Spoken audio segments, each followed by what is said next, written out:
Hello my love, and welcome to the first episode of our new series, Surviving Death. This series is based on the Netflix show with the same name, which you can watch on there. The way this works is that I show you some extracts of the show and offer my commentaries and own experience in between. Without any further ado, let's dive in. As a physician, I know that most people don't think about death really until they're forced to. But 20 years ago, I was not only physically dead, I had been dead for a while. This episode is about people who have experienced near-death experience and tell us how it has affected them. And that experience radically changed everything about what I am and who I am. In 1999, I arranged to go to Chile in kayak.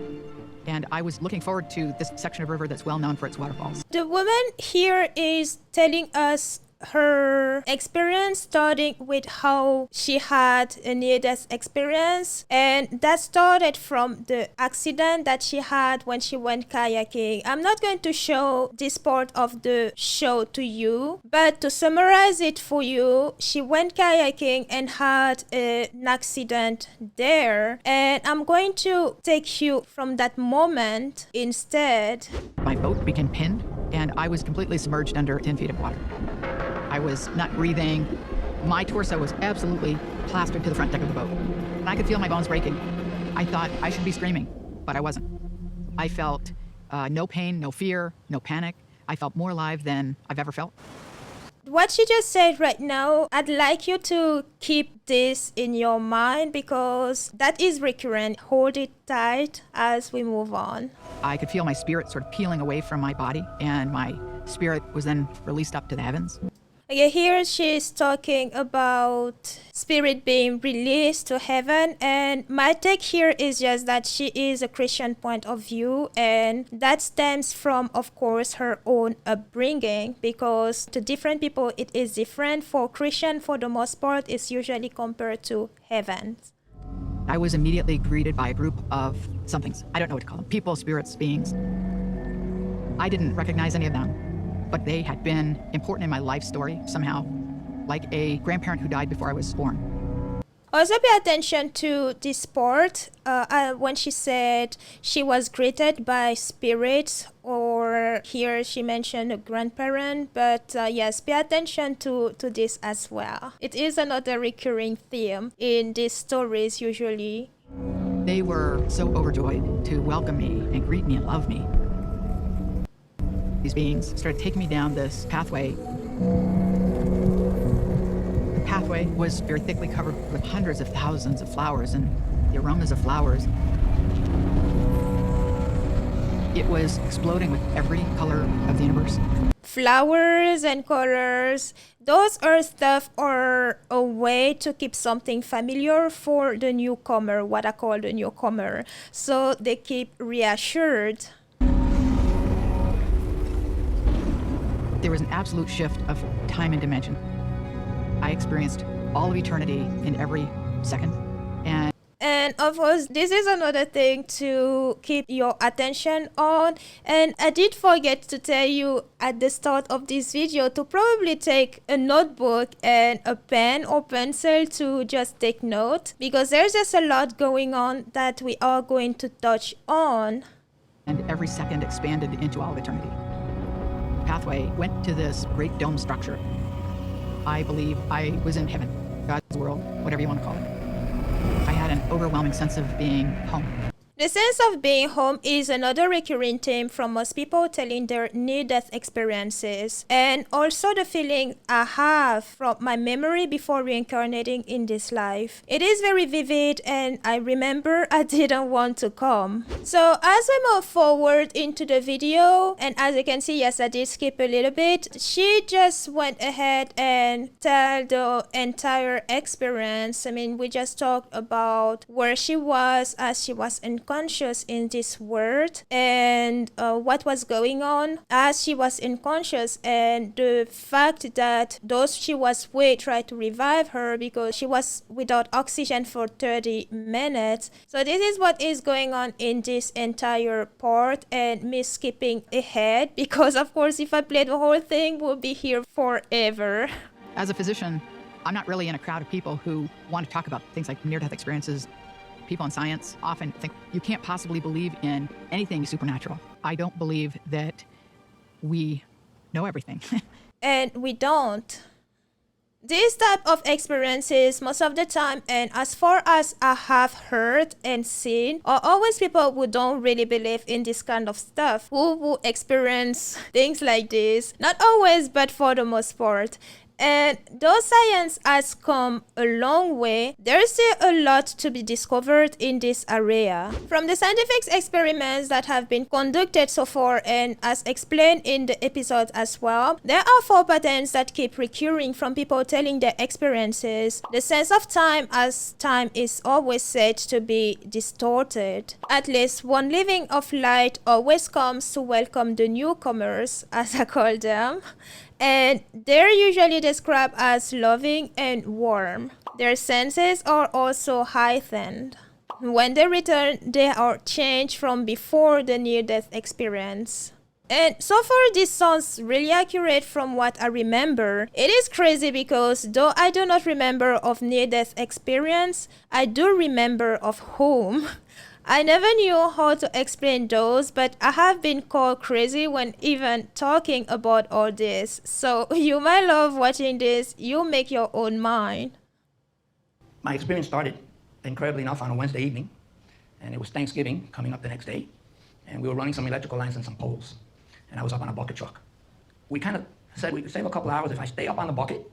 So this is someone else telling their own stories, and this is where we're picking up from. This is just for context. So he too had an accident and is now telling us his own near-death experience. I wound up in an emergency room. They gave me a medication for pain, and it had some kind of an anti-inflammatory component. Turns out I'm allergic to it. So ultimately my lungs shut down, I stopped breathing, and my heart stopped. There was a tunnel, but not the way that it's typically described. Many people talk about a tunnel, but it is not always a tunnel, as experiences differ from individual. Some people see a dome of some sort instead of a tunnel, for instance. I kind of fell into it. And what I saw was just color wrapped all around me, so I was completely integrated into it. And I could hear the color talking to me. Millions of voices. This chat. Then I look down. And I see the ocean. And then I notice a man in the water. He's about knee deep. And he turns around suddenly. And the biggest surprise of my death, my new life, was that it was my father.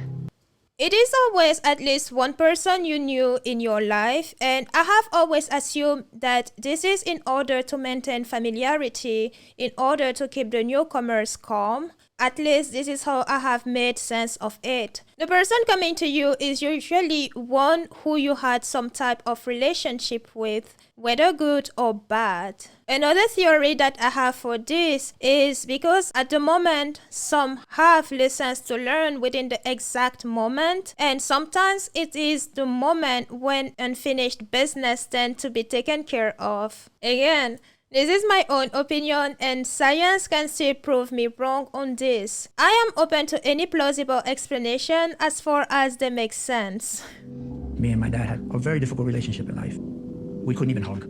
So when he died, I felt totally bitter and really regretful of the fact that we never were able to say we love each other and we care.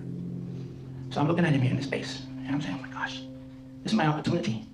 My second chance to make peace with my dad. So this is what I was talking about when I mentioned unfinished business. Something that I did never do in life. So we hugged. And we said we loved each other. We loved each other. That has changed my life in so many ways. The lessons that he needed to learn with his father when his father was living, he learned them all at that moment. Because he said when his father was alive, they didn't have a good relationship. But then his father is the one welcoming him on the other side, and in a fraction of seconds they hug each other, they love each other, and there is no friction anymore. One of the most widely publicized cases was that of Pam Reynolds, who had an aneurysm, which is a ballooning of the blood vessel at the base of her brain. And it was so large that if it burst, it would have killed her instantly. The most that they could do for me was try a surgical process, which involved the stopping of the heart, the lowering of the bodily temperature, the emptying of the blood from the body, thereby shrinking the aneurysm. So this is another woman telling, of course, her own story. And again, this is as to not confuse you. She was without any blood going to her brain for about an hour. The EEG, or the brainwave, goes totally flat. There is no brain activity at all, which presumably means there's no brain function at all during that time. So what happened with her is that she actually flatlined on an operating bed, and while the doctors were working on her, she died for a few moments. And yet she reported a blissful near-death experience in which she saw and heard things going on in the operating room that she couldn't possibly have seen or heard. My vantage point was rather like sitting on the shoulder of the surgeon, and I was free to move around at will. This part of the show reminds me of an out-of-body experience that I once had while on vacation in Paris a few years back. I woke up in the middle of the night just to see my body in the bed below me.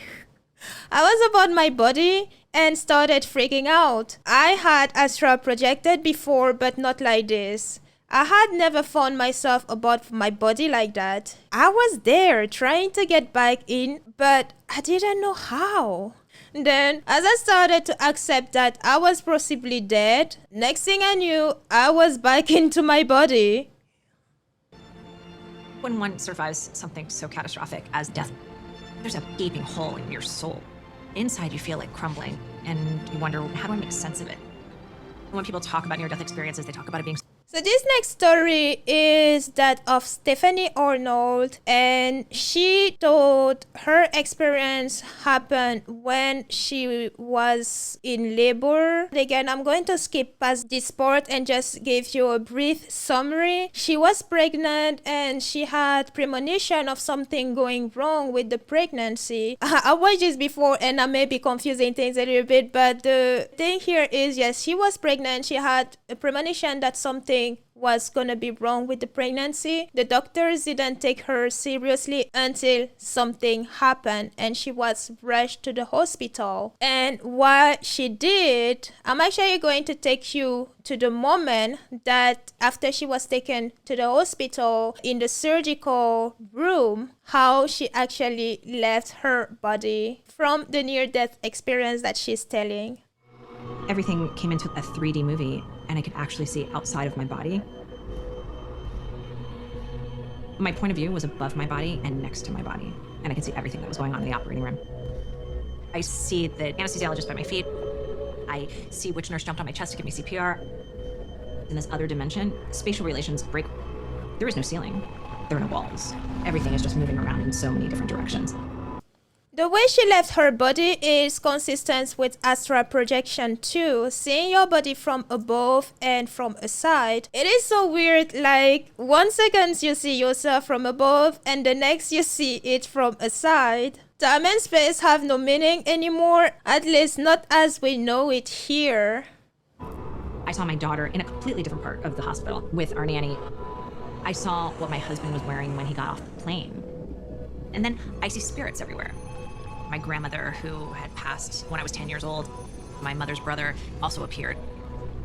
Again, familiar creature, familiar people that she was used to in her life on Earth.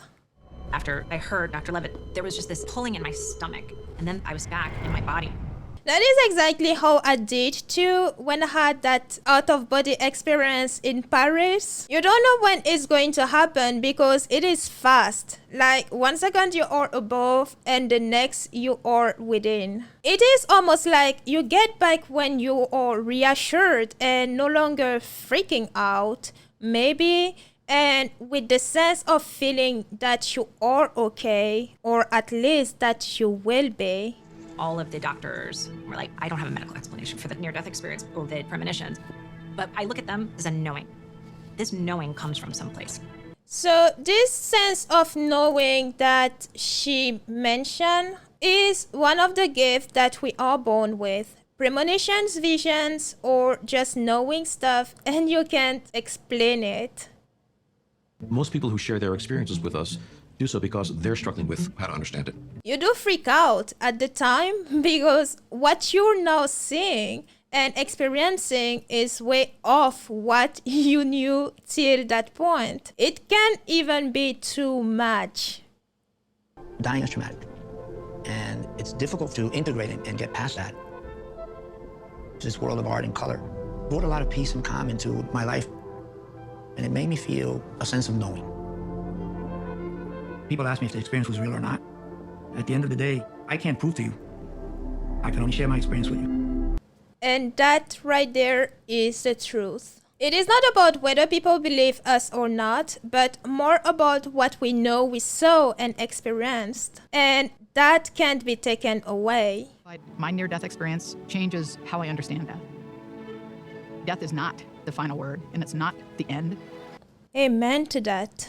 After experiences like this, you have a better understanding of death, or at least a different outlook of it.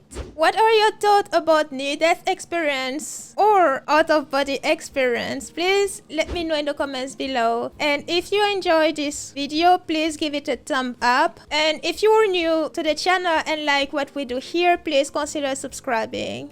Thanks for tuning in, and I'll see you in the next one.